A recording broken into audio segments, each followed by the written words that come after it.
All right, Letterman fans, this is the first episode of the Letterman Jacket, sponsored by Kilo Charlie Clothing. I'm your host, Pat Ruffino, joined with me by my lovable New Yorker friend, Tucker. Tucker, introduce yourself to everyone. How's it going? My name is Tucker Shaw. I'm a former high school varsity Letterman, so I believe that gives me all the credentials I need to give first takes and hot takes about football, and I'll always defer the scouting to my friend Pat Ruffino over here, and he's got an eye for that kind of stuff, unlike you're going to find anywhere else on the internet. So stay tuned, and you're going to get some quality insight over here. Yeah, my claim to fame, the reason why I'm qualified to start this podcast is because in 2000-something, I called Vlad Dukas out of UMass going to the Jets in the third round, and I was right. So I'm batting a little bit higher. Second round. So I'm a little bit more qualified than Mel Kiper, despite my hair not being as awesome. But I do do a good John Gruden impression, man. That's if you saw me, I'd be doing the John Gruden face, guy. But this is the first episode of the Letterman Jacket. We're going to be talking a lot of quarterbacks. We're going to be talking about a lot of NFL. And originally we're going to start after the Super Bowl. But, Tuck, what happened last night that made us pull this one out of our buttholes? Well, the blockbuster trade coming between the Kansas City Chiefs and the Washington Redskins, sending Alex Smith from the Chiefs to the Redskins for a third-rounder and Kendall Fuller in return. So clearly what that means going forward is that it is a certainty that Kirk Cousins will hit the free agent market. Alex Smith has re-upped their deal, according to Adam Schefter, for an additional 4 years. So he'll be in Washington for the next 5 years. Seems like Jay Gruden has a new guy in town to work with. The Pat Mahomes era has begun in Kansas City, and really it shakes up a lot about the quarterback landscape across the whole league. Well, yes, 3 teams are affected by this. Now you have Pat Mahomes, the strong-arm talent out of Texas Tech, going to the conservative offense, the explosive conservative offense of Andy Reid's Kansas City Chiefs. You have Jay Gruden gets his guy, his first pick at his first time he actually has a quarterback of his choosing. Remember, Kirk Cousins drafted in the 4th round of 2012 by Mike Shanahan in the RG3 year, and you also have Kirk Cousins now on the market. Now, this is the big thing. Alex Smith leaving the Chiefs, Tuck, what do you think this bodes for their future and the Pat Mahomes era? Let's talk about Kansas City, because y'all know, well, y'all don't know, but I do love the Kansas City Chiefs. They are my team since 2006, and I love Alex Smith, so I'm at a little bit of a crossroads right now. Right. I mean, we've got affection in our hearts for Alex Smith. You know, we love that game manager deluxe. You know, he ran that Andy Reid West Coast offense to a T. You know, he would give you exactly what you asked, nothing more, nothing less. And you know what you're getting with Alex Smith. The thing about Pat Mahomes is clearly he was their guy. Andy Reid wanted him, traded up 17 spots. I was shocked by that. I thought they could have got him at 27, no problem. But I went to Oklahoma State for a couple of years, and I watched a lot of Big 12 football all the time. I saw, a lot of Pat Mahomes games and those classic Big 12 shootouts, specifically with my Pokes. Yeah, he's got the rocket arm. He's got the athleticism. He's got the ability to at least keep a college offense, in the game no matter who they were playing at that level. My concern is that at this level, the accuracy issues are going to be intensified and magnified. You can't rely on your athleticism to get you out of every situation. And quite honestly, I've never seen Pat Mahomes make a decision on the football field that really impressed me. He kept them in games. There was a game between Texas Tech and Oklahoma State where Pat Mahomes was quarterback, and I believe the final score was something like 55-54. I mean, it was nuts. We couldn't put them away to save our lives. But he didn't shock me with his decision making. He shocked me with his arm strength, his ability to extend the play.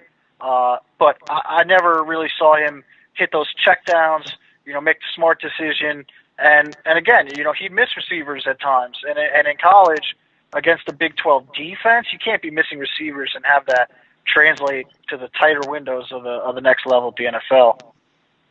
Now, I will say this. I did see him in Week 17 against the Broncos, and he did orchestrate a last-second drive, or a 2-minute offensive drive to allow my man Harrison, butt kicker, the game-winning field goal against them. And in his audition, I saw a lot of things I liked. I saw the arm strength. I saw him getting almost pulled down and able to rocket the ball 14 yards to Albert Wilson.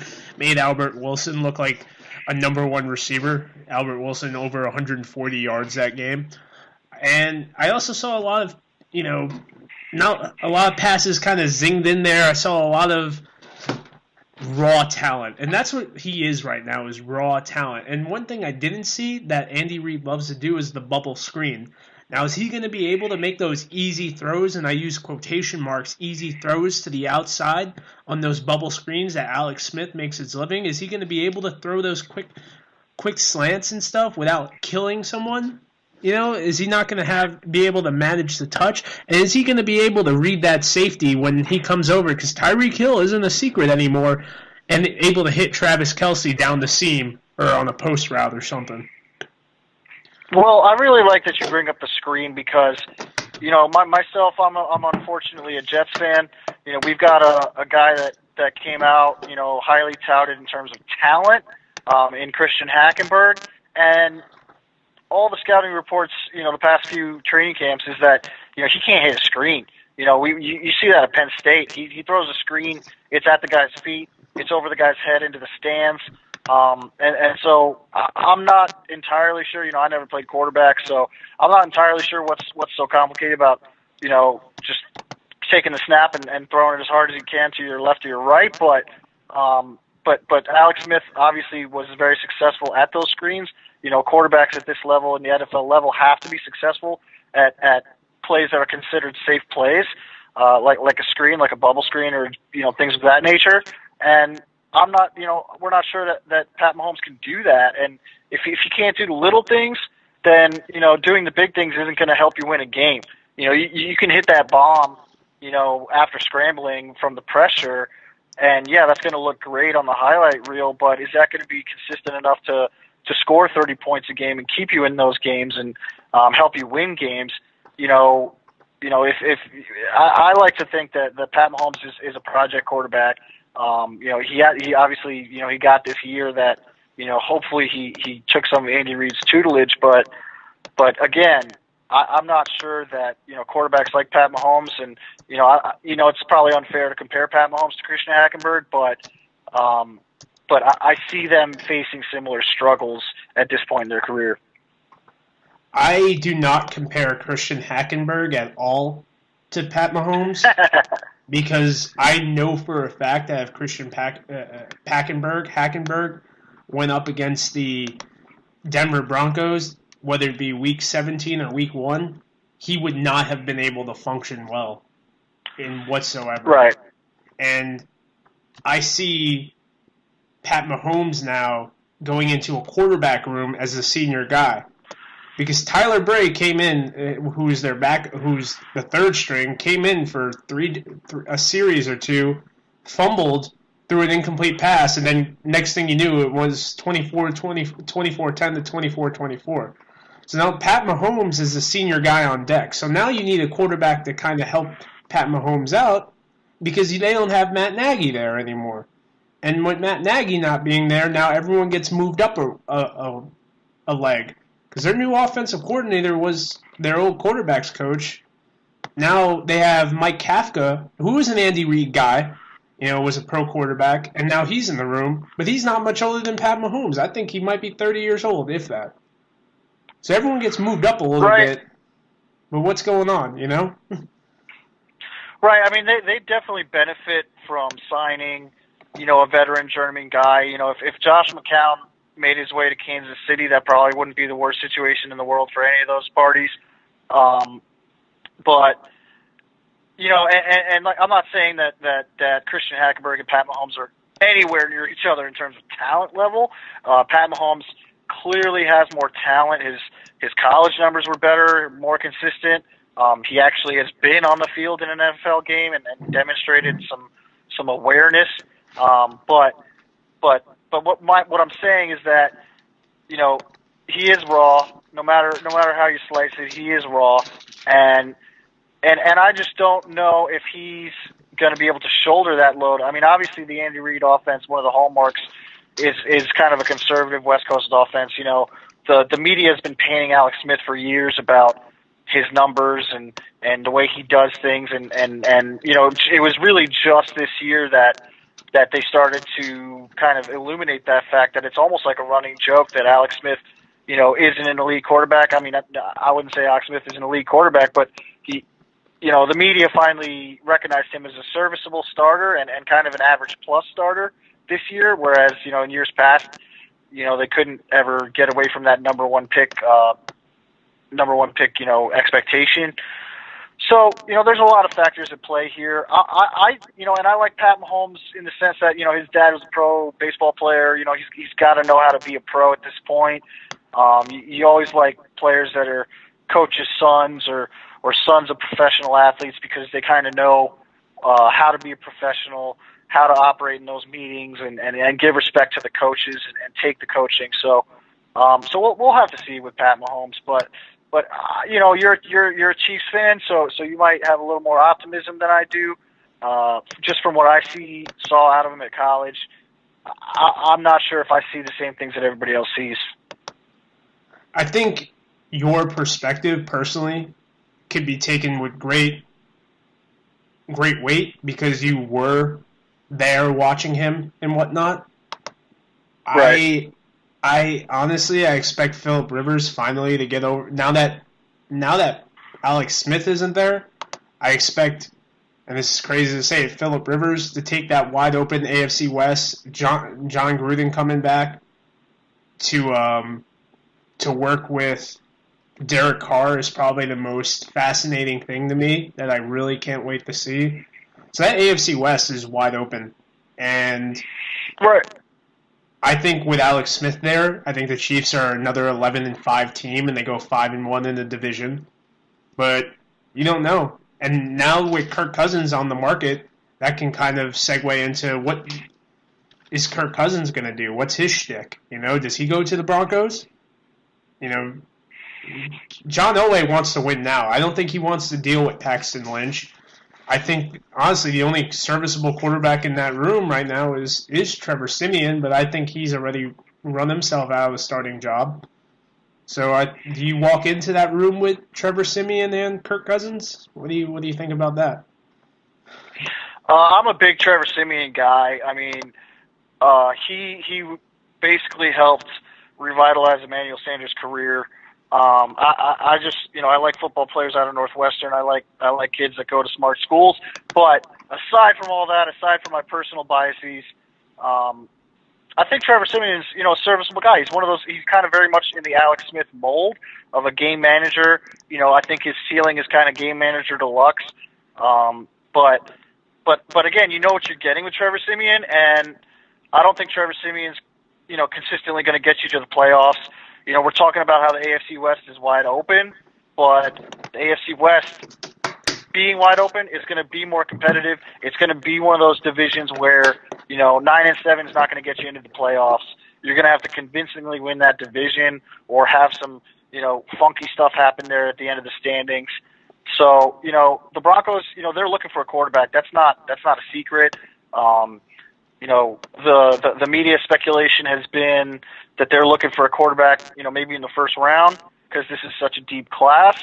But again, you know, like you said, John Elway wants to win now. The rest of the roster is built to win now, despite, you know, whether Aqib Talib's going to get shipped off or however the foundation of that roster is going to be. They have enough talent at every single position to compete. And the real, you know, weak link is the quarterback position. Like I mentioned, Trevor Siemian, you know what you're going to get. There's a ceiling there. Paxton Lynch, you know, if he was any good, man, he would have taken that job by now. So, you know, a first-round investment, you know, they haven't given him a ton of opportunities. Clearly, you know, he got banged up a little bit. Trevor Siemian wound up holding on to that job for most of the season. But they do need somebody. I don't know that they'll necessarily even be able to shell out Kirk Cousins type money because of the way that their salary cap situation is with Von Miller and some of their other players. I think that's why they're kind of trying to get rid of Aqib Talib.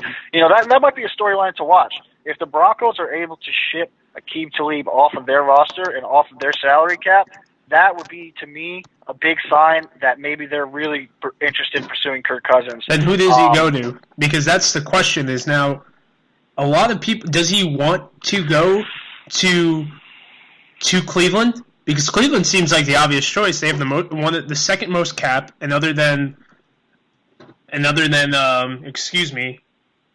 team, Jimmy Garoppolo being there, they have 49ers, yeah. He's a Michigan State guy. I believe he's from Ohio, if I'm not mistaken. There is the connection there. You know, Hugh Jackson, quarterback guy. Happy Hugh Jackson Day, by the way, 131. Do you think that they take Kirk Cousins, or do you think they go a safer route with A.J. McCarron, someone Hugh's familiar with? But either way, their quarterback room, the average age of it's like 24 because you got Kevin Hogan, you got Cody Kessler, and you got Deshaun Kaiser. Deshaun Kaiser almost, I think, over 30 turnovers this year. What is Kirk Cousins? He's not the future. What is Kirk Cousins going to do? What is his shtick? Where is he going? Does he go to Arizona? Do you think he would like Arizona? That'd be a great spot for him. I mean, you know, despite them maybe not having the same level of weapons that they had maybe a few years ago when Carson Palmer first got there, you know, really, the depth behind Larry Fitzgerald isn't what it once was. But, you know, Kirk Cousins would love to work with DJ, David Johnson, and Fitz, and you know, it escapes me who their new coach is. Is Mike McCoy? No. But obviously there's a whole bunch of coaching changes over there in Arizona. But Arizona has prided itself on explosive offense and dynamic defense, and you know they've been a successful team the last few years. Again, I don't know what the salary cap numbers are over there. You know, that's the biggest thing to me, and why you bringing up the Cleveland Browns actually isn't as laughable as it might seem to the casual fan. The Cleveland Browns are going to be one of the only teams that can even make a play for Kirk Cousins because they have the cap room. But, you know, if I'm Kirk Cousins, I'm not going to the Cleveland Browns. That place is a toxic wasteland. I mean, I support the Browns. I hope eventually they do get better, but and I actually do like the way they're building with their youth. But I don't think they're going to shell out all that money for Kirk Cousins. Just in terms of, you know, what they've been trying to do, it doesn't seem like it fits their mold. And I don't think Kirk Cousins would be nearly incentivized enough to go there. Kirk Cousins hasn't had the opportunity to have a lot of success in terms of wins, losses, and especially in the playoffs. So if he signed that mega deal with Cleveland, I mean, that's signing your career away. You're not making it to the playoffs, especially in that division with, you know, perennial playoff contenders. So I think, you know, maybe Arizona, maybe Denver. I mean, it's tough. It's tough to predict a landing spot for this guy because everybody needs a quarterback. I mean, I don't care what team you are. I mean, unless you're on the short list, you know, there's at least 22 teams out there that could use a better quarterback. The question is, does the finance match up? And where does Kirk Cousins want to go? I mean, I know you're posing that question to me right now. I wish I had a better answer for you. I really don't know.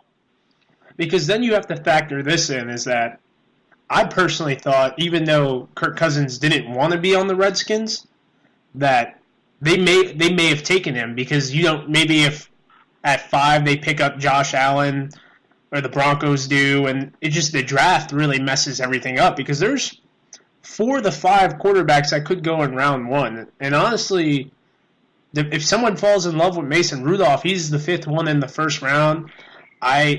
And we'll do a show on this and dive more in depth with it, is that's going to jerk everything around too. And another factor is Blake Bortles. Or do the Jaguars pick that 5th-year option up on him? And if they do, or they re-sign him, and then if they do, he's a free agent. You have guys like Teddy Bridgewater and Sam Bradford and Case Keenum all on the market.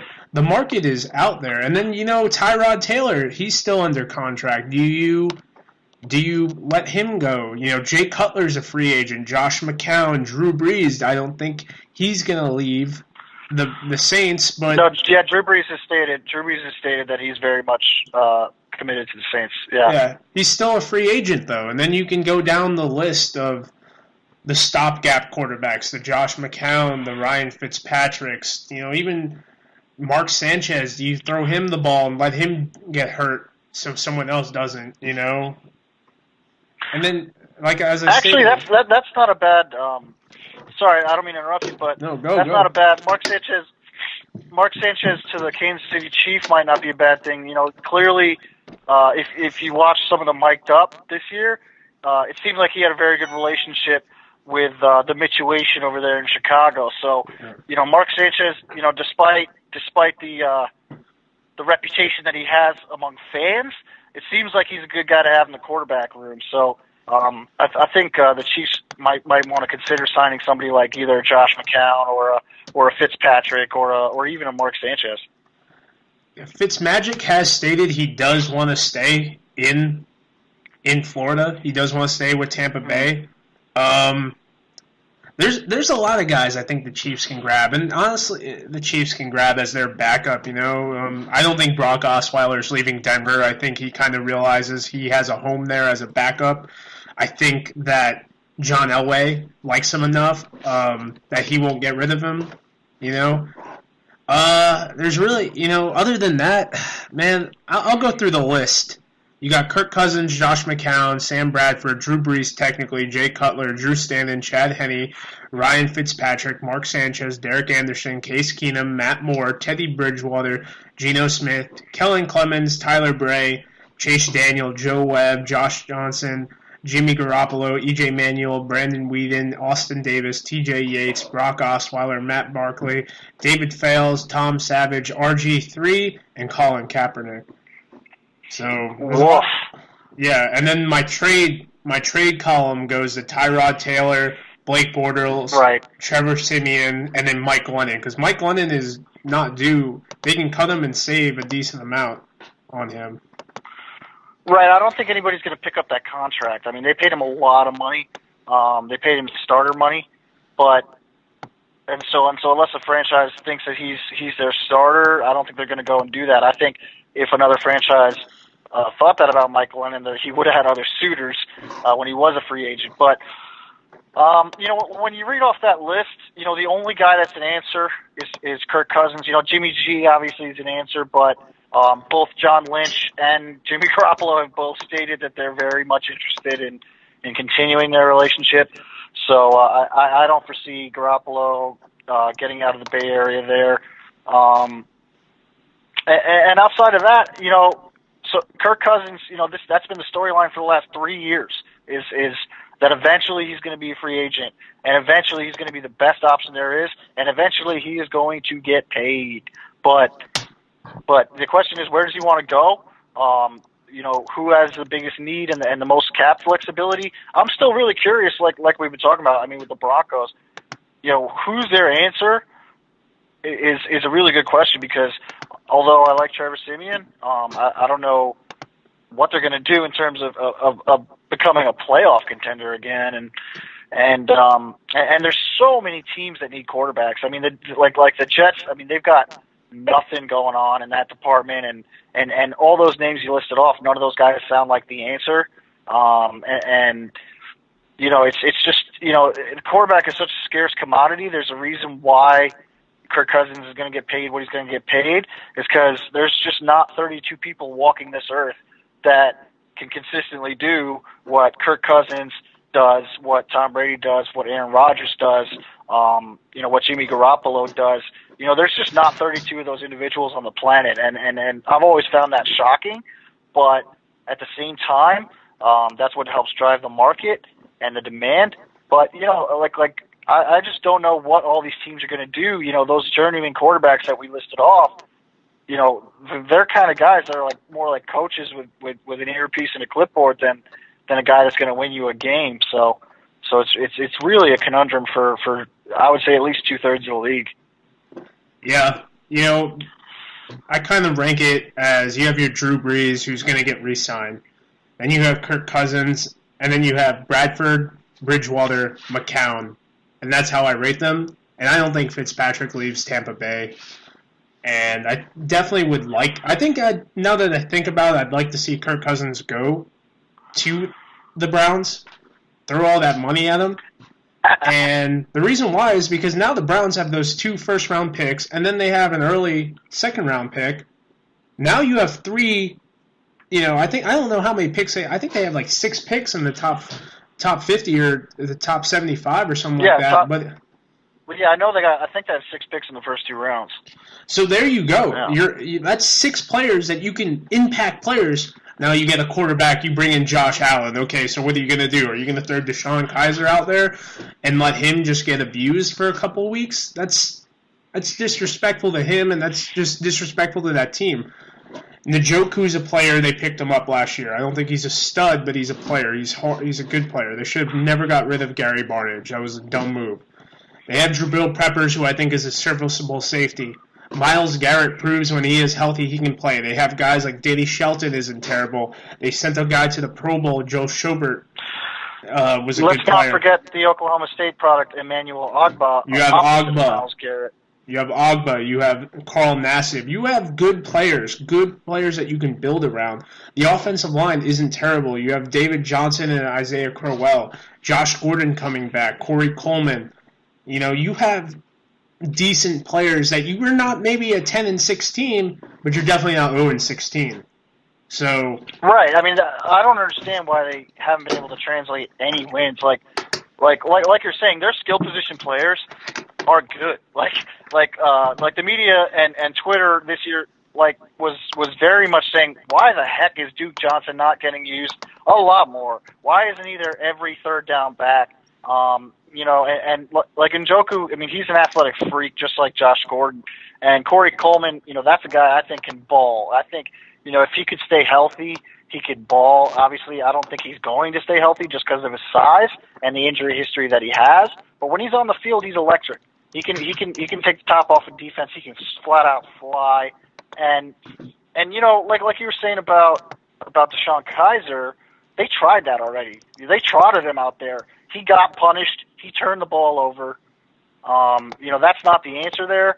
I think, if they were to go a rookie quarterback route, they'd have to trot, Kevin Hogan out there or something like that. I mean, they seem to think that Deshaun Kaiser is a prospect that might be able to develop into something. And he made some plays that made me think to myself, hey, there is some talent there. There's clearly some talent there, but he's not in the right situation.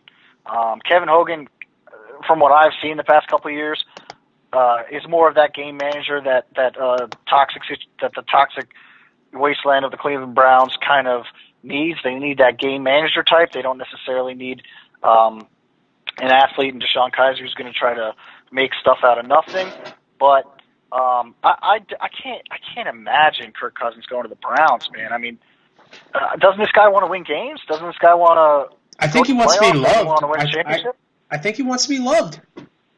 Since he got to the NFL, no one has appreciated him. He's gone to the Pro Bowl. He's thrown for almost 5,000 yards, 4 years of 3,000 yards in a row, and he's never been loved. He just wants a team to want him to be there. And I think if he went to Cleveland, I think the dog pound would be all over him, straight up. Right. I mean, and it's tough to say, for a lot of players, showing me the love is show me the money. You know what I mean? So, and that's not the case here. He's been paid very well by the Redskins the last couple of years, but clearly they were never interested or I don't understand. I mean, I'm shocked. I don't understand why a month removed from the season and a month out from the start of free agency that there weren't more intense negotiations going on between the Redskins and Kirk Cousins. I'm very kind of confused by this whole scenario, but, that's why maybe I'm not a GM, but clearly Alex Smith is their guy going forward in Washington. The expectation that Kirk Cousins is going to be free agent is going to come to fruition. And I mean, the Cleveland Browns, that's a good spot, Pat. I'm gonna keep an eye on that storyline. Cause when you make these kind of predictions, generally they're maybe they don't always come true, but they're usually you'll see that storyline pop up in the future. And like we're saying, there's just not that many teams that can facilitate a deal with Kirk Cousins, despite the fact that he's made close to $50 million last 2 years. That doesn't mean he's going to take a pay cut going into free agency. He's not going to take less money than what Alex Smith is going to get in Washington. So he's got all the leverage in the world. Yeah. Absolutely. And that's a good way to segue into Alex Smith for the final 15 minutes of our show. And I think the way Alex Smith has been treated in the NFL is downright disrespectful. I think the way he was ran out of San Francisco was disgusting. Mm-hmm. I think since he came into the league, he had the 5 coordinators, and while I'm not on the social activist side of Colin Kaepernick, his biggest supporter, it was amazing to me to see how quickly the NFL figured him out.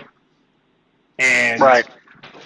I think people took, when you have a guy like Kaepernick, especially at his peak, there's either going to be the highest of highs and the lowest of lows, while Alex Smith got him was a fumble away, not his fumble, of bringing them to the Super Bowl against the Giants in 2011. And then in 2012, we had them 7-2. They were 7-2, 6-2-1 before he got a concussion, and then Kaepernick came in and blew the league up by all means. He definitely played his heart out.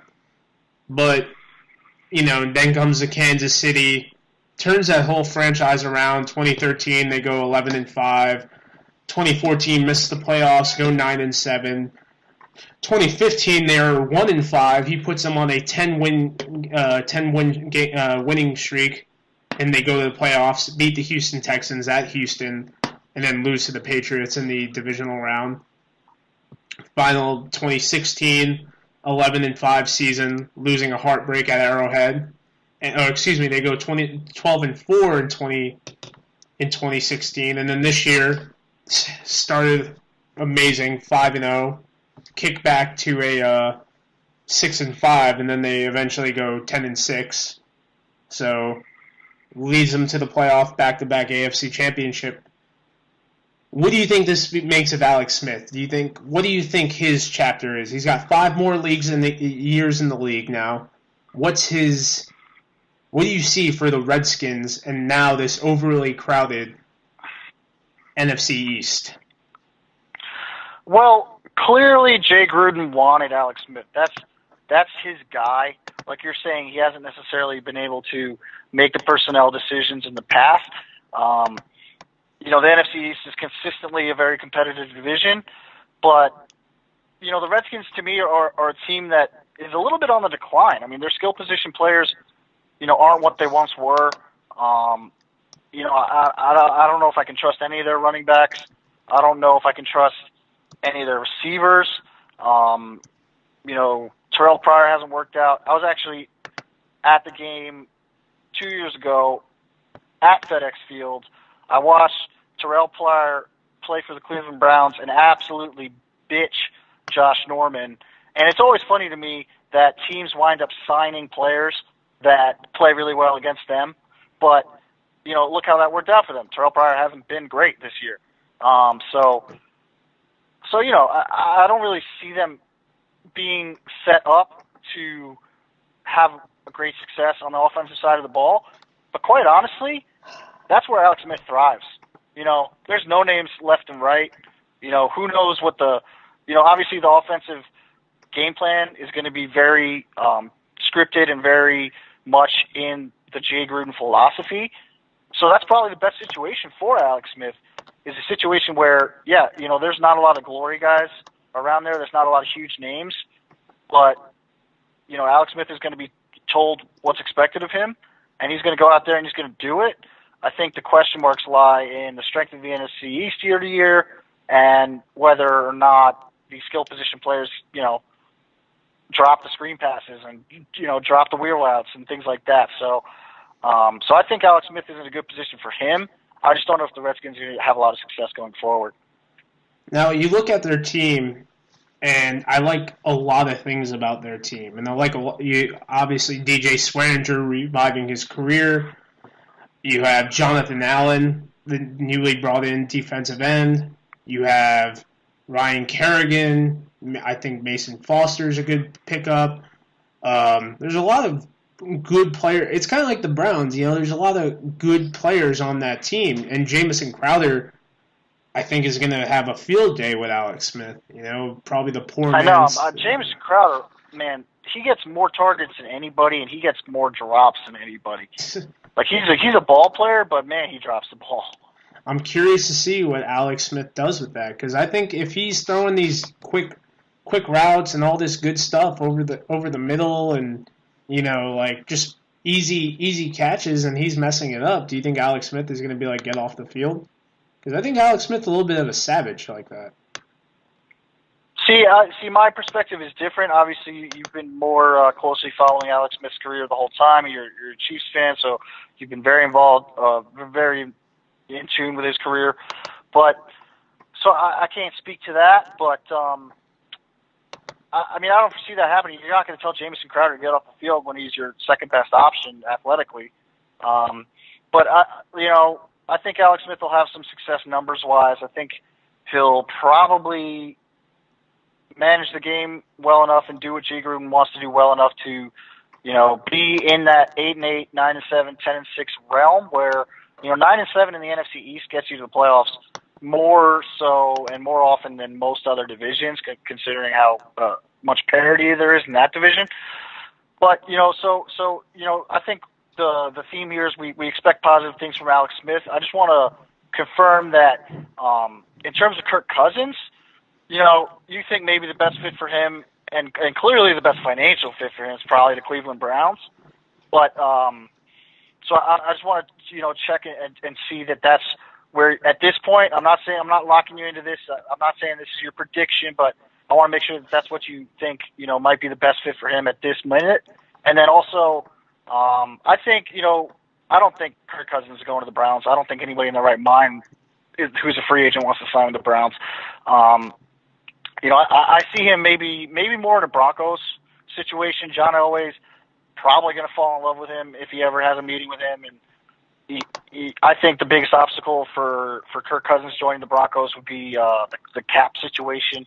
I really see Kirk Cousins more for the Denver Broncos and the Cleveland Browns. But you have any other thoughts on where Kirk Cousins might end up? It comes down to exactly what you just said. If Kirk Cousins wants a chance to win a championship, he's going to go to the Broncos, and they're gonna pay him. They have about approximately, from what I'm reading, according to Scout.com, is about $23.4 million in cap space. That's not going to get it done. and that's what I'm saying. You're going to have to unload, and you're going to do that. If he wants to get paid, because the potential of the Browns is, there's no stress there, really. All he has to do, is one win. And then, according to 24/7 Sports from one day ago, reported that Broncos are to offer Kirk Cousins a very high guaranteed contract. Right, and I think that has something to do with the other rumor reports that they're trying to ship Aqib Talib out of there. I'm sure his contract's pretty hefty for a guy who's not what he once was. But Cleveland's got the most money to offer him, but the Broncos are the best winning situation. I'm not sure where he's going to end up. No, you're absolutely right. I don't know where he ends up either. I don't know Kirk Cousins personally. It comes down to what he wants to do. Does he want to win games and possibly a Super Bowl and follow in that legacy and get tutored by John Elway, or does he want to go to the Browns and make a lot of money and really not have much pressure, hang out with Hugh Jackson? If he wins 2 games, and he's the old man on that team, if he wins 2 games, he's up there, wins from last year by 200%. So, dude, if he goes to Cleveland and he goes 6-10, he's a hero to that fan base. You know what I mean? Yeah. So, I don't know. other than that, I'm really excited. I think he's the most intriguing guy because he is the biggest market quarterback on the market since Peyton Manning in 2012. Mm-hmm.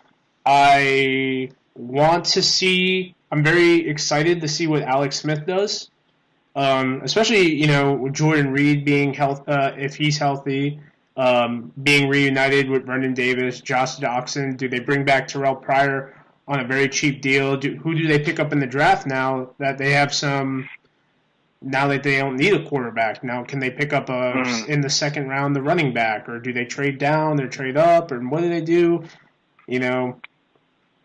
Especially, it's definitely a good situation for him. I don't think he has much to lose. He gets them to 9-7, 8-8. They are going to be in the wild card or win their division probably. So. Yep. Well, that's a good teaser. I'm not necessarily the host this evening, but I want to thank all the listeners for spending some time with us. And definitely, if you like the NFL, if you like football, if you like the quarterback situation in the NFL, if that's something of interest to you, our next episode we're going to dive into the draft class. We're probably going to focus mostly on the quarterback situation because there is so much to talk about there. And me personally, I've got a lot of hours watching these guys play. So and like I said, Pat's the best scout I know personally. So I'm curious to see what he thinks about some of these fits. And so, yeah, definitely, if you like a little bit of what you heard tonight, thanks for bearing with us. We were going through some growing pains, but next time we're going to have even more information, some more predictions. We're going to have a little bit more speculation and a little less news reporting. So yeah, if you're looking for some good takes on the draft, quite honestly, I think we'll probably have more accurate stuff than some of the bigger media outlets out there. They're generally the guys that work for the mothership and for these different blogs and stuff. They're less than 50% every single draft season, and to toot Pat's horn a little bit, he's been closer to 60% every time he's ever done a mock draft. So yeah, definitely you're not going to want to miss the next episode. Definitely tune into the Letterman Jacket podcast, and subscribe to both Pat and I's YouTube channels, all our different social media. We're going to try to promote this thing hard, and yeah, I just want to say thanks. All right, guys. Appreciate y'all coming on. Once again, we are sponsored by Kilo Charting Clothing, a veteran-owned company based out of St. Louis. For signing off on the air, the Letterman Jacket, this was Pat Ruffino and Tucker Shaw. Thank you, guys. Enjoy your night. Go Pokes.